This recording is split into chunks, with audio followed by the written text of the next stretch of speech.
আসসালামু আলাইকুম বন্ধু, কেমন আছো তোমরা সবাই? আজকে আরেকটা নতুন রেসিপি নিয়ে চলে এলাম। এটা হচ্ছে আরাবিয়ান ট্রেডিশনাল কুনাফা। এটা সবাই চিনে। প্রথমে দিয়ে দিলাম চিনি, লবণ আর কর্নফ্লাওয়ার মিক্স করে দিয়ে দিলাম একটু দুধ, বেশি করে দুধ দিলাম। এরপর দিব হচ্ছে একটু কাস্টার্ড পাউডার, জারি জারি দিচ্ছিল বের হচ্ছে না তাই। তারপর দিয়ে দিলাম একটু আইসক্রিম, তারপর একটু কনডেন্স মিল্ক দিয়ে দিলাম।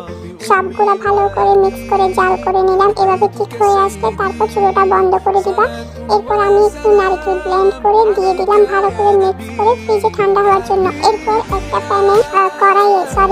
কড়াইয়ের মধ্যে ঘি নিলাম, সেমাই ভেজে নিলাম, চিনি দিলাম, তারপর দিব একটু দুধ পাউডার। আমার আম্মু আসার আগে, না হলে আমার আম্মু দেখলে মারবে, তাই বেশি করে দিয়ে দিলাম। এবারে সেট করে নিব। এবার দিয়ে দিলাম একটু 2 লেয়ারের করব।